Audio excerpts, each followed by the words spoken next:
हाँ जी, आज हम एक्सरसाइज 7.5 करेंगे क्लास 10 का और चैप्टर का नाम है इंट्रोडक्शन ऑफ ट्रिग्नोमेट्री। इसका क्वेश्चन नंबर हमने 4 करना है। जो लास्ट मैंने लेक्चर दिया था उसमें मैंने आपको फर्स्ट 3 क्वेश्चन बताए थे और समझाए भी थे कि आपने किस तरीके से स्टेटमेंट को पढ़ना है और उनके मुताबिक आपने पहले फिगर ड्रॉ करनी है, देन आपको पता चलेगा कि आपने इसमें कौन सा ट्रिग्नोमेट्रिक रेशियो जो सी है वो आपने अप्लाई करनी है। ठीक है, अब आपके पास जो क्वेश्चन नंबर 4 है उसमें आपके पास क्या है कि the base of the rectangle.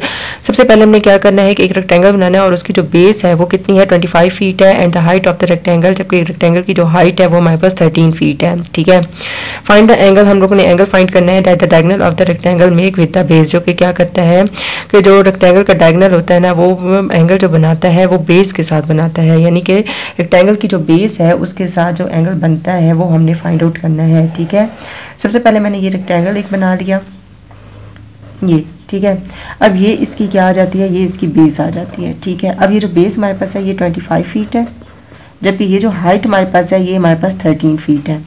अब मैंने इसका डायगोनल ड्रॉ किया है, ये मैंने इसका डायगोनल ड्रॉ कर दिया। ठीक है, और इसका ये जो एंगल आता है ये हम लोगों ने फाइंड करना है। ठीक है, अब यहाँ पे देखें कि हमारे पास गिवन क्या है, परपेंडिकुलर और बेस गिवन है। ठीक है, तो परपेंडिकुलर ओवर जो बेस होती है ये हमारे पास किसके इक्वल होती है, tan theta perpendicular over base. Perpendicular आ गया 13 डिवाइडेड बाय 25, ये आ जाएगा tan theta is equal to, अब 13 और 25 को हम लोगों ने जब डिवाइड किया है, हाँ जी 13 और 25 को डिवाइड किया तो इसका आंसर हमारे पास 0.52 आता है। ठीक है, कैलकुलेशन में अगर मिस्टेक हो तो वो आप लोग अपने एक दफ़ा फिर चेक कर लीजिएगा कैलकुलेटर के साथ। ठीक है, मेरा जो यहाँ पे काम है वो बेसिकली ये है कि आपको ये जो आपके पास स्टेटमेंट होती है इसको बताना और इस डायग्राम को बताना कि आपने किस तरीके से इसकी मदद से आपने ये फिगर ड्रॉ करनी है। देन आपके पास ये जो ट्रिग्नोमेट्रिक रेशियो है ये आपने कैसे फाइंड आउट करना है। बाकी अगर कैलकुलेशन में थोड़ी बहुत मिस्टेक्स हो जाती हैं तो वो आपके पास खुद भी कैलकुलेटर होगा, आप उसकी मदद से भी सॉल्व कर सकते हैं। ठीक है, बड़ा मेरी पूरी कोशिश होती है कि मैं जो उनसे कैलकुलेशन करूं तो पूरी एग्जैक्ट आनी चाहिए, लेकिन अगर कभी आगे पीछे हो जाए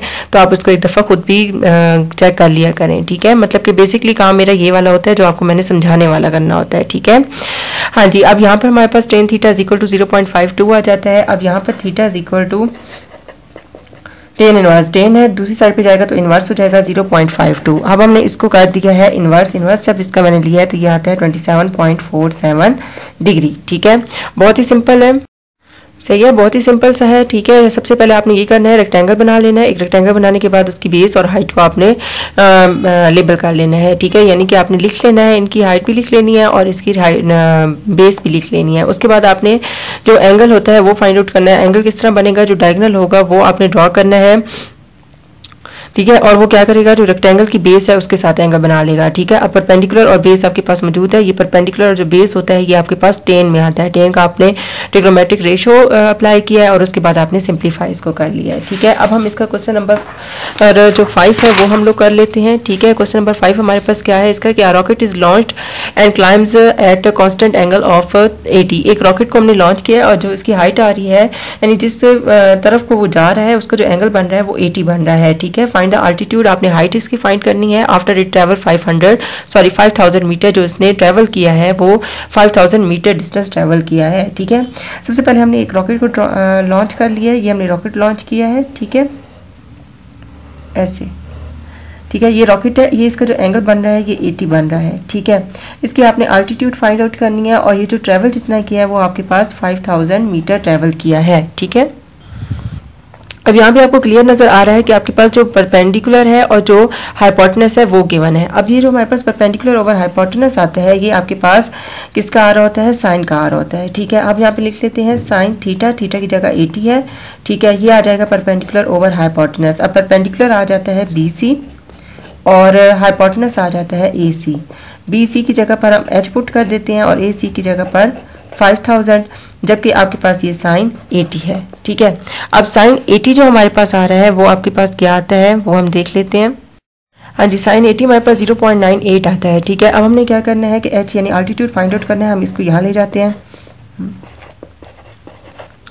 0.98 मल्टीप्लाई बाय 5000। जब हमने इसके साथ इसको मल्टीप्लाई किया तो इसका आंसर जो आता है वो आता है 4924.0 मीटर हाइट है तो ये हमारे पास मीटर में होगी। ठीक है, तो इस तरीके से आपने इसको सॉल्व कर लेना है। अब इसका क्वेश्चन नंबर हमने 6 कर लेना है। 6 में हमने क्या करना है कि an aeroplane pilot flying at the altitude of, अब जो एक एरोप्लेन है वो फ्लाई कर रहा होता है, यानी कि एरोप्लेन पायलट जो है वो पायलट एरोप्लेन को फ्लाई करता है, उसकी जो हाइट आ रही है वो 4000 मीटर है, यानी कि वो जो हाइट इसकी आ रही है वो कितनी है 4000 मीटर है, और ये आ जाता है एरोप्लेन। ठीक है, इस तरीके से कर लेते हैं।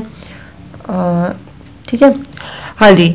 फिर विशेष है to make an approach to an airport at an angle of, अब इसने जो एयरपोर्ट पे आना है तो अब इसका जो एंगल बन रहा होता है वो कितना बन रहा होता है, ये हमारे पास 50 बन रहा होता है विद द हॉरिजॉन्टल लाइन के साथ। ठीक है, how far from the airport will the plane be when the pilot begin to descend, अब इसके बाद कह रहे हैं कि जो पायलट नीचे आने में कितना डिस्टेंस लेगा, ये आपने इसका फाइंड आउट करना है। ठीक है, तो यहाँ पर ये हम इसका x लिख लेते हैं, ये आपने इसका फाइंड आउट करना है कि ये कितना बनता है। ठीक है, अब यहाँ पे देखें कि दो चीज़ें हैं, एक परपेंडिकुलर है और एक हमारे पास बेस है। जो परपेंडिकुलर और बेस आता है ये हमारे पास 10 आता है। ठीक है, हम यहाँ पे लिख लेते हैं 10 50 is equal to perpendicular over base. Perpendicular की जगह पर 4000 आ गया और बेस की जगह पर x आ गया, और ये आ गया 1050। ठीक है, अब हम लोग देख लेते हैं कि जो 1050 है वो हमारे पास,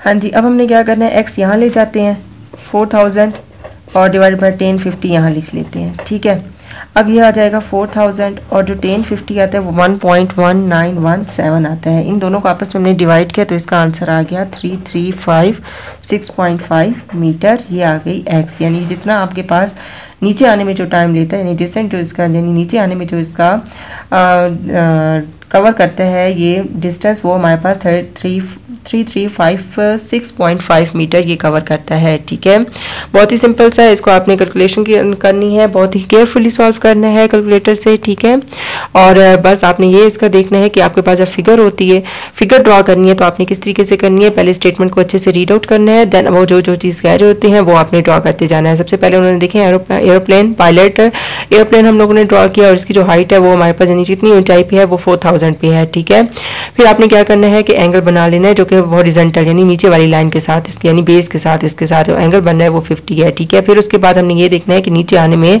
उसको कितना डिस्टेंस चाहिए होगा, यानी कितना डिस्टेंस वो कवर करेगा नीचे आने में। ठीक है, तो इतना इसको जो डिस्टेंस है, इतने मीटर जो है वो उसने कवर किया है। ठीक है, उम्मीद करती हूँ कि यहाँ तक आपको अच्छे से समझ आ गई होगी। वीडियो को स्किप मत कीजिएगा, एंड तक जरूर देखिएगा। इन क्वेश्चन को अगर आप स्किप करेंगे तो आपको नहीं समझ आएगी कि कौन सी चीज़ कैसी हुई है। ठीक है, और जाने से पहले अगर आप मेरे चैनल पर नए हैं और अभी तक मेरे चैनल को लाइक और सब्सक्राइब नहीं किया तो काइंडली मेरे चैनल को लाइक और सब्सक्राइब करते हैं, और अगर आपको मेरी वीडियोज़ अच्छी लग रही है तो अपने फ्रेंड और फैमिली के साथ जरूर शेयर कीजिएगा। आपसे सिंपली रिक्वेस्ट है कि मेरे चैनल को लाइक और सब्सक्राइब जरूर कीजिएगा।